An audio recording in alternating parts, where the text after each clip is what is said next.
बच्चन बाबूजी महाराज भाग चौथा वचन नंबर 1। आगरा 2 जनवरी सन 1939।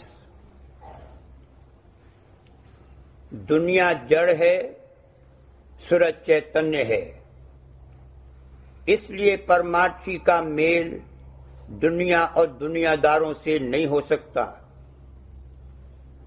दुनिया का रंग चढ़ने की नौबत नहीं आने देना चाहिए। दुनिया के काम करते हुए दुनिया से अलग रहना चाहिए। किसी से विरोध करने की जरूरत नहीं है, मगर ये जाहिर हो जाना चाहिए कि परमार्थ के मामले में कोई अड़चन नहीं आने दी जाएगी। हृदय में कोमलता होना और सबके साथ दया भाव का रहना जरूरी है। दुनिया पर भरोसा करना यानी दुनिया से ये आशा रखना कि उससे हमारे काम सरेंगे, सख्त गलती है।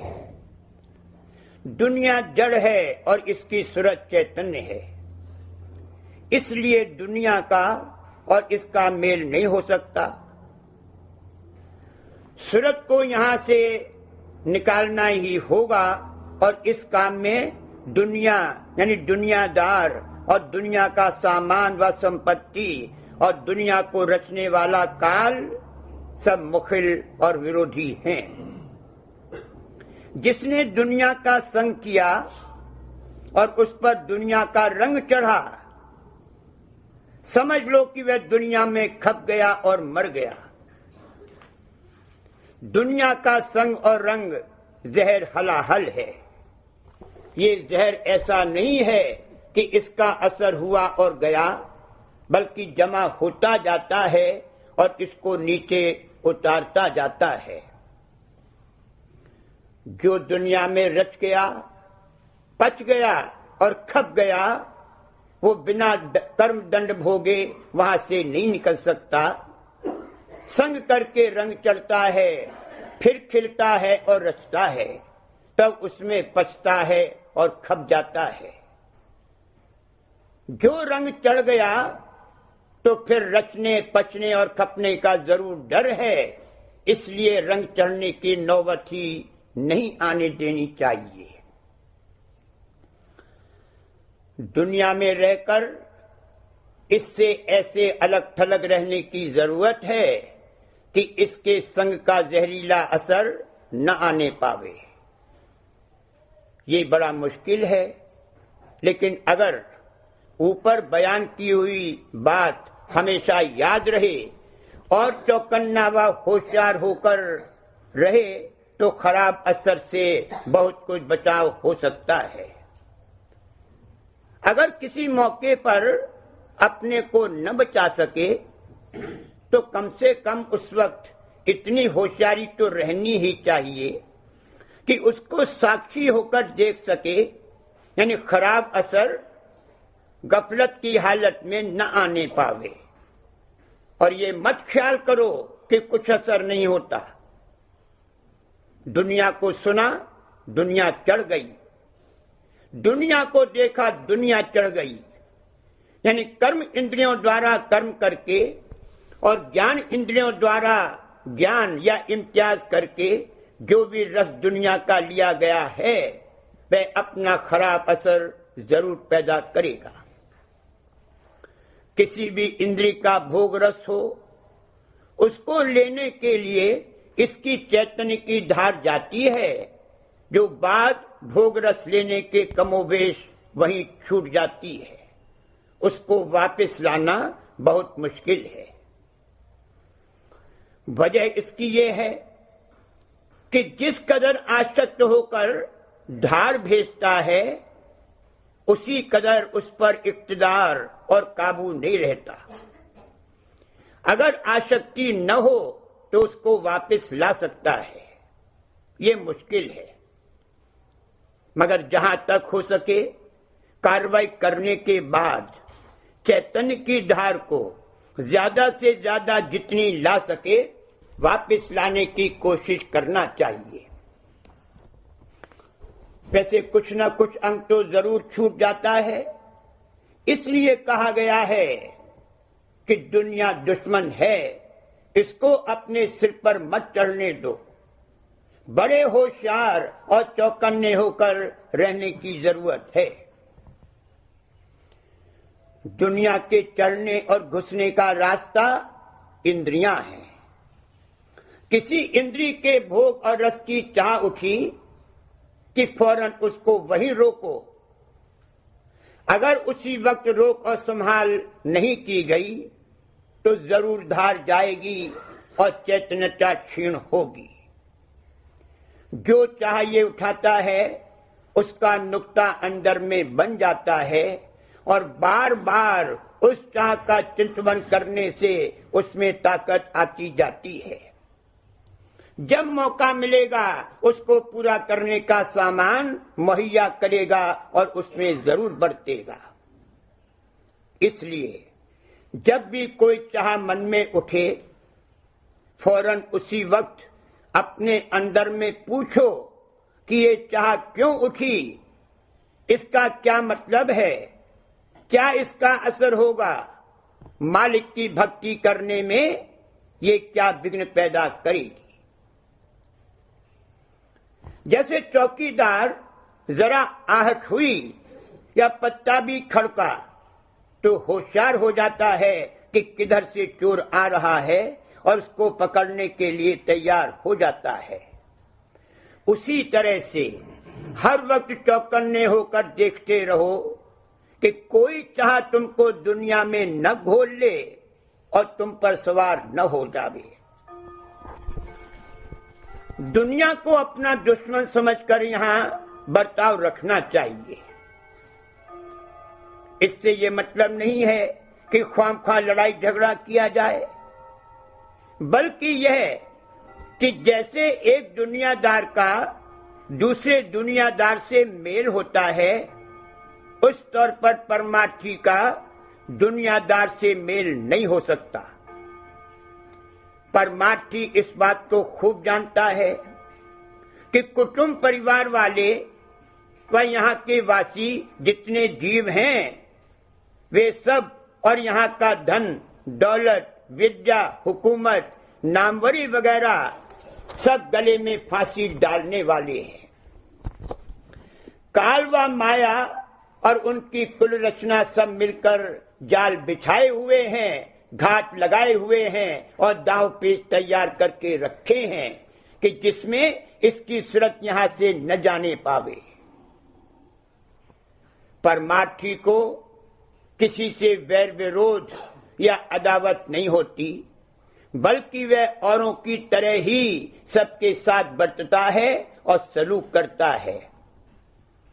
मगर कभी मार्के का काम आया और परमार्थ में आन ठनी तो वो सबको पटक देने में जरा दरेग नहीं करता और दुनियादार जानते हैं कि ये हमारे काबू का नहीं है।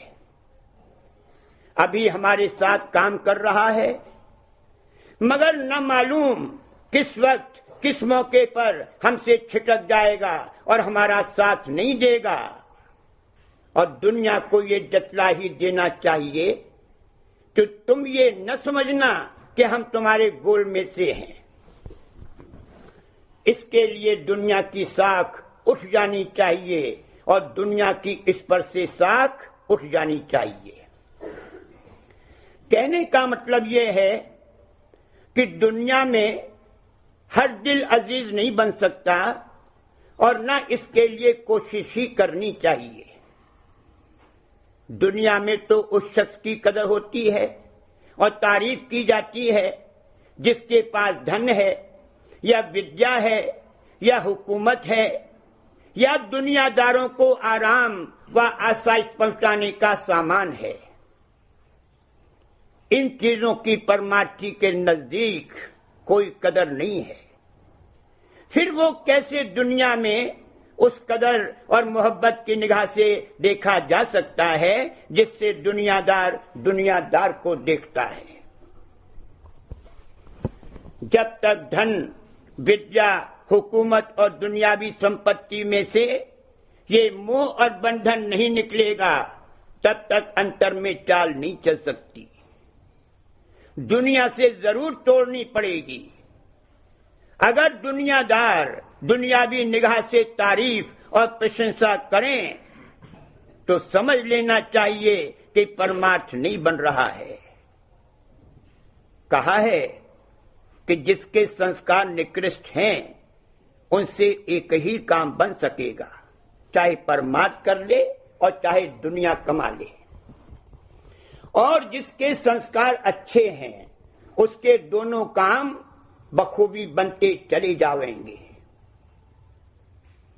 इसका यह मतलब नहीं है कि दुनिया को अच्छी तरह से भोगते हुए परमार्थ भी बन जाएगा। परमार्थ तो तभी बनेगा जब दुनिया से टूटेगी। जिसके दया शामिल हाल है उसके संसार के कामकाज में हर्ज नहीं होने पावेगा। जरूरत पर सब कामकाज हो जावेंगे, मगर दुनिया के साथ शीर शकर होकर नहीं रह सकता। जो मेल और हर दिल अजीजी एक दुनियादार की दुनिया के साथ होती है वो परमार्थी की दुनिया के साथ कभी भी नहीं हो सकती। इस मानी में परमार्थी का दुनिया से हमेशा बिगाड़ ही रहेगा। परमार्थी ही के साथ शीर शकर हो सकता है। इस कदर काफी है कि अपने दर्जे में सबका खैर अंदेश रहे और हर एक के साथ दया भाव से बरते, जैसे मालिक सारी रचना के साथ दया भाव से बरतता है। जितने दर्जे में मालिक का कुल रचना से मेल है उतना ही मेल परमार्थी का भी दुनियादार से हो सकता है। यानी सबके साथ दया भाव का होना प्रेम भाव नहीं हो सकता। काल जैसे काफिर के साथ भी मालिक का दया भाव ही है। काफिर वो है जो सच्चे खुदा को नहीं मानता और मुनकिर वो है जो खुदा के वजूद से ही इनकार करे। मगर बाज वक्त ऐसी मुसीबत आती है कि मुनकिर से मुनकिर भी ये समझने लगता है कि अब मेरी कोशिश से तो कुछ नहीं होता और चाहता है कि कोई गैबी ताकत उसकी मदद करे। काल मुनकिर तो नहीं है मगर सच्चे मालिक के दरबार से निकाला हुआ है। मालिक ने कोई सख्ती उसके साथ नहीं की। उसमें इस कदर चैतन्यता नहीं थी कि वो उसके महानिर्मल चैतन्य का रस ले सके। उसको वहां रहने में तकलीफ होती थी और वो देश उसको नहीं भाता था। जैसे हमारी आंखें एक खास दर्जे के प्रकाश को देख सकती हैं, अगर उससे कहीं ज्यादा तेज रोशनी उन पर डाली जावे तो बड़ी तकलीफ और बेचैनी होती है, बल्कि आंखें अपना काम छोड़ देती हैं और अंधेरा सा छा जाता है। ठीक यही हाल कमी चैतन्यता की वजह से काल का सत्य देश में था। वो वहां से निकल आया और अपने रस के लिए अलग रचना की, जिससे मालिक को ताल्लुक नहीं, मगर फिर भी दया करके उसने काल को सुरतों का बीजा दिया, जिससे वो रचना कर सका और जिससे खुद उन सुरतों के साथ भी मालिक ने बड़ी दया का बर्ताव किया। अगर काल को ये मदद न मिलती तो वो कभी भी रचना नहीं कर सकता था। खुलासा ये है कि हृदय में कोमलता का होना और सबके साथ दया भाव का रहना जरूरी है, मगर मेल इस दुनिया में किसी के साथ नहीं हो सकता। सबके साथ बरतते हुए सबसे अलग थलग रहना चाहिए ताकि दुनिया का रंग न चढ़ने पावे और उसका खराब असर न होने पावे।